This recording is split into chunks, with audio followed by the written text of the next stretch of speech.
है कि पेड़ पौधे अपना भोजन कैसे बनाता है, वो क्या खाता है, कहाँ से लाता है। जैसे हम आदमी है, आदमी क्या करता है, चावल लाया मार्केट से, गैस जलाया और खाना बन जाता है। लेकिन भैया जो पेड़ पौधा है ना, तो वो चलता है ना कहीं जाता है, फिर भी वो अपना भोजन कैसे बनाता है। हम लोग को पता है बिना भोजन का इस दुनिया में जितना भी लिविंग ऑर्गेनिज्म है वो जीवित नहीं रह सकता है। तो पेड़ पौधा भी जीवित है, उसको जीवित रहने के लिए भोजन चाहिए। तो भोजन वो कैसे बनाता है, तो भैया पेड़ पौधा जो है भोजन बनाता है, प्रकाश संश्लेषण करता है। क्या करता है, प्रकाश संश्लेषण। देखो नाम से ही खत्म हो रहा है। प्रकाश मीन्स क्या होता है, प्रकाश मतलब सूर्य का प्रकाश होना चाहिए, सूर्य का लाइट होना चाहिए। और संश्लेषण मीन्स होता है बनाना। जो प्रकाश के उपस्थिति में कार्बन डाइऑक्साइड और वाटर लेके खाना बनाता है, उसी को कहा जाता है फोटोसिंथेसिस या फिर प्रकाश संश्लेषण। तो देखो नाम से याद रह जाएगा, जैसे क्या है, फोटोसिंथेसिस। फोटो मीन्स होता है फोटोन, और फोटोन का मतलब होता है लाइट, लाइट मतलब प्रकाश, और सिंथेसिस मीन्स होता है बनाना। कि प्रकाश के प्रेजेंट में, प्रकाश के प्रेजेंट में, सूर्य के प्रकाश के प्रेजेंट में क्या H2O और CO2 मतलब वाटर और कार्बन डाइऑक्साइड लेकर वो अपना भोजन बनाता है, उसको कहा जाता है प्रकाश संश्लेषण। डिफिनेशन अगर एग्जाम में पूछता है तो क्या लिखिएगा कि वो प्रक्रिया जिसमें हरे पौधे सूर्य के प्रकाश की उपस्थिति में कार्बन डाइऑक्साइड मतलब CO2 और जल से भोजन बनाते हैं तथा ऑक्सीजन छोड़ते हैं, उसे प्रकाश संश्लेषण कहते हैं। किसको प्रकाश संश्लेषण कहा जाता है, कि वो प्रक्रिया जब पौधा क्या करता है, सूर्य के प्रकाश की उपस्थिति में, सूर्य के प्रकाश की उपस्थिति में क्या ले रहा है, उसके साथ साथ कार्बन डाइऑक्साइड ले रहा है, और कार्बन डाइऑक्साइड के साथ साथ जल भी चाहिए उसको, तब क्या बनाएगा, वो अपना भोजन बनाता है। और जब वो अपना भोजन बनाता है ना, तो ऑक्सीजन को भी रिलीज करता है। भैया ऑक्सीजन हमारे किस काम का है, ऑक्सीजन जो है हम लोग सांस लेते हैं, ही ना ले रहे हैं हम लोग जो सांस ले रहे हैं, हम लोग किस पे क्या जिंदा है, क्यों जिंदा है, ऑक्सीजन को लेके ही जिंदा है ना। तो ये पेड़ पौधा जो है जब अपना खाना बनाता है तो उस टाइम पे ऑक्सीजन को छोड़ता है, और लेता क्या है, CO2 ले रहा है। CO2 लिया, वाटर लिया और सनलाइट। तो देखो क्या क्या चाहिए इसको। पहला तो प्रकाश संश्लेषण, एक ये हो गया। दूसरा क्या चाहिए, कार्बन डाइऑक्साइड CO2 चाहिए। तीसरा क्या चाहिए, H2O मतलब पानी चाहिए। ये तीन चीज को जरूरी है प्रकाश संश्लेषण के लिए। अब एक सवाल ये भी आता है कि किस पौधे में प्रकाश संश्लेषण होगा। भैया जो पेड़ पौधा के उसका पत्ता हरा रहे उसी में प्रकाश संश्लेषण होता है। और जिसमें प्रकाश संश्लेषण होता है वह क्या कहलाता है, स्वपोषी पोषण है। स्वपोषी पोषण का मतलब कि जो अपने से खुद से खाना तैयार करता है, किसी पे डिपेंडेंट नहीं है, किसी पे निर्भर नहीं है, तो वह स्वपोषी हुआ। तो प्रकाश संश्लेषण क्या है, किसमें होगा, जो कि स्वपोषी पोषण करता है। हम उस आप जब तक एक आंसर दीजिए कि क्या जिसका फूल जो पेड़ पौधा है उसका पत्ता अगर व्हाइट है, जैसे मशरूम हो गया, क्या वो कैसे खाना बनाता होगा, जल्दी से कमेंट में बताइए आप। तो प्रकाश संश्लेषण हो गया। ये एग्जाम में कभी कभी क्या होता है कि ये जो प्रकाश संश्लेषण का इक्वेशन है, फॉर्मूला है, इसको पूछ लेता है कैसे, क्या क्या चाहिए पहले हमको, क्या क्या चाहिए इन्वायरमेंट से, CO2 और H2, उसके साथ साथ क्या चाहिए, सनलाइट। और किसके प्रेजेंट में, पेड़ पौधे के पास क्लोरोफिल होना चाहिए, मतलब उसका पत्ता कैसा होना चाहिए, हरा होना चाहिए। CO2 मतलब कार्बन डाइऑक्साइड, किससे रिएक्शन करवा रहे हैं, H2O मतलब पानी से। पानी कहाँ से लेगा, जड़ से लेगा। और CO2 H2O इसके प्रेजेंट में मतलब ये दोनों तो रहेगा ही रहेगा, लेकिन उसके साथ में क्या रहना चाहिए, सनलाइट, सूर्य का प्रकाश रहना चाहिए। सूर्य के प्रकाश के साथ साथ क्लोरोफिल भी होना चाहिए, तब क्या बनाएगा, ये ग्लूकोज बनाता। यही इसका भोजन है, ग्लूकोज जो बना रहा है यही इसका क्या है, भोजन है। ग्लूकोज का फॉर्मूला भैया क्या है, C6H12O6 और प्लस H2, क्या मतलब H2 रिलीज कर रहा है वो खाना बनाते टाइम। H2 मतलब कि ऑक्सीजन को रिलीज करता है, जो हम लोग ऑक्सीजन क्या करते हैं, सांस में ले रहे हैं। अब आते हैं आगे कि प्रकाश संश्लेषण के लिए क्या क्या आवश्यक है, कौन सा तत्व आवश्यक है।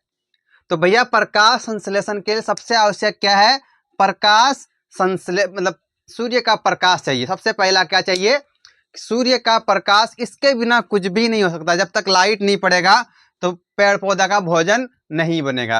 तो सबसे पहला क्या चाहिए इसको, सूर्य का प्रकाश चाहिए, ये पहला हो गया। दूसरा क्या चाहिए, क्लोरोफिल। ये जो क्लोरोफिल है ये क्या करता है, लाइट जो आ रहा है, सूर्य का प्रकाश जो आ रहा है वो एक एनर्जी है, उसको एनर्जी के रूप में कन्वर्ट करता है, उसको एब्जॉर्ब करता है लाइट को।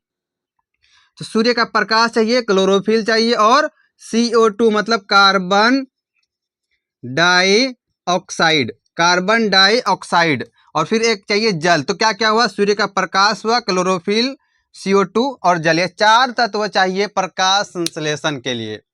प्रकाश संश्लेषण एक बार फिर से आपको बता दें कि ऐसी प्रक्रिया जिसमें क्या सूर्य के प्रकाश के उपस्थिति में CO2 और H2 लेके अपना भोजन बनाता है, उसी को कहा जाता है प्रकाश संश्लेषण। भैया प्रकाश संश्लेषण में क्या होता है, कैसे ये प्रोसेस कैसे होता है, इसका पूरा का पूरा प्रोसेस समझिए आप डिटेल में कि प्रकाश संश्लेषण जो है, लाइट क्यों चाहिए, लाइट क्या करता है, और लाइट को कौन कन्वर्ट करता है। तो सबसे पहले क्या चाहिए, सूर्य का प्रकाश चाहिए। तो सूर्य का प्रकाश का अवशोषण होता है, और ये अवशोषण कौन करता है भैया, ये करता है क्लोरोफिल। इसीलिए जिसमें क्लोरोफिल है सिर्फ उसी में फोटोसिंथेसिस होता है। समझे कि जिसमें क्लोरोफिल है उसी का पत्ता हरा होता है। तो जिसका पत्ता हरा है वही क्या करेगा, फोटोसिंथेसिस करेगा। भैया क्यों फोटोसिंथेसिस वही कर रहा है, क्योंकि ही क्लोरोफिल है जो कि सूर्य का प्रकाश जो आ रहा है उसको एब्जॉर्ब करता है, खींचता है, अपने अंदर समा लेता है। दूसरा है कि ये जो प्रकाश ऊर्जा है, जो क्लोरोफिल है, जो प्रकाश ऊर्जा है, ये प्रकाश ऊर्जा अब किस में बदल जाएगा, रासायनिक ऊर्जा में बदल जाता है। किस में बदलता है, रासायनिक ऊर्जा में। रासायनिक ऊर्जा मतलब क्या होता है, जल्दी बताइए। ये पहला क्या हुआ, प्रकाश का अवशोषण हुआ। दूसरा क्या होगा, प्रकाश ऊर्जा से रासायनिक मतलब कि केमिकल के रूप में वो कन्वर्ट। पहले क्या था, वो लाइट के फॉर्म में एनर्जी था। अब जब लाइट के फॉर्म में एनर्जी है तब बाद में वो किस में बदल जाएगा, रासायनिक ऊर्जा में बदल जाएगा। तीसरा क्या चाहिए, CO2 का अपचयन होता है। CO2 का अपचयन कैसे होगा कि जो H2O और CO2 मिलकर क्या बना लेता है, ग्लूकोज का निर्माण कर लेता है। और यही ग्लूकोज का क्या है, फूड है, ग्लूकोज C6H12O6। ये फॉर्मूला याद रखिएगा, पूछा जाता है। CO2 किस में कन्वर्ट हो जाता है, ग्लूकोज में कन्वर्ट हो जाएगा। भैया जब ये ग्लूकोज में कन्वर्ट हो गया तो यही इसका क्या है, फूड है। कौन है इसका, ये फूड है। और ये ग्लूकोज बदल जाता है स्टार्च में, जो कि पेड़ पौधे स्टोर करके रखता है। अब देखो जब ये सारा प्रोसेस हो गया, लेकिन एक सवाल अभी भी है कि ये जो क्लोरोफिल है कहाँ पे पाया जाता है, ये किसके पास है, और ये कहाँ पे है, किस जगह। तो देखो पत्ते में ना क्या पाया जाता है, क्लोरोप्लास्ट। जैसे कि कोई भी पत्ता है उसके सेल में क्या पाया जाएगा, क्लोरोप्लास्ट पाया जाता है। तो ये क्लोरोप्लास्ट जो है क्या है, एक ऑर्गेनेल्स है, अंगक है। जैसे हम लोग आदमी का सेल पढ़ते हैं उसमें क्या रहता है, केंद्रक रहता है, lysosome, ribosome, Golgi complex, plastid, ये बहुत सारा चीज रहता है। तो उसी तरह से ये जो क्लोरोप्लास्ट है एक ऑर्गेनेल्स है। जिस तरह से और सब राइबोसोम, लाइसोसोम, गोल्जी कॉम्प्लेक्स है ना, उसी तरह से एक क्या पाया जाता है, क्लोरोप्लास्ट पाया जाता है। और इस क्लोरोप्लास्ट के पास क्या रहेगा, एक पिगमेंट रहता है, जिस पिगमेंट क्या क्या नाम है, क्लोरोफिल। क्या है, क्लोरोफिल। और इसी कारण से हरा होता है पत्ता। किसके कारण से, क्लोरोप्लास्ट में पाया जाता है क्लोरोफिल, जिससे कि प्रकाश संश्लेषण होता है। क्या होता है, जिससे कि प्रकाश संश्लेषण होता है। इसका ना दो चीज स्ट्रक्चर होता है, एक होता है ग्रेना और दूसरा होता है स्ट्रोमा। क्या होता है, एक ग्रेमा होता है, दूसरा क्या होगा, स्ट्रोमा होगा। ये जो गरेना है, गरेना बना होता है, थैलेक्वाइट परत है ये। और इसका जो दूसरा है वो कौन है, स्ट्रोमा, मतलब उसमें जो तरल पदार्थ पाया जाता है उसको कहते हैं स्ट्रोमा। इन दोनों का क्या काम है, जो गरेना है ये करता है लाइट रिएक्शन, मतलब कि सूर्य के प्रकाश की उपस्थिति में खानों को बनाता है। जो गरेना है ये सूर्य के प्रकाश की उपस्थिति में, मतलब जब प्रकाश रहता है उस टाइम पे खाना बनाता है। लेकिन जो स्ट्रोमा है ये डार्क रिएक्शन करता है, मतलब कि जब लाइट नहीं, डार्क मतलब अंधेरा नहीं है, ऐसा नहीं कि ये रात में करेगा, रात में भी करेगा, लेकिन ये मतलब नहीं, बिल्कुल मतलब नहीं है कि सिर्फ रात में करेगा। स्ट्रोमा में क्या होता है कि डार्क रिएक्शन होता है कि जब लाइट नहीं भी रहे, सूर्य का प्रकाश नहीं भी रहे, उस टाइम पे भी ये भोजन बना सके। तो क्या क्या था हमारा क्लोरोप्लास्ट में कि ये पादप कोशिका में पाए जाने वाला अंगक है। यह कहाँ पे पाया जाता है? जो पादप कोशिका है उसका अंगक है, जिसमें कि क्लोरोप्लास्ट पाया जाता है। यह क्या करता है? प्रकाश संश्लेषण की क्रिया करता है। इसमें क्लोरोफिल पाया जाता है। इसका दो पार्ट, एक क्या है, एक ग्रेना है, दूसरा स्ट्रोमा है। ग्रेना जो है लाइट रिएक्शन करता है, इसमें क्या पाया जाता है? थैलेकोइड की परत पाया जाता है। और जो स्ट्रोमा है ये तरल भाग, मतलब जो पानी के तरह उस सेल में पाया जाए वो तरल भाग है, जो कि डार्क रिएक्शन करता है।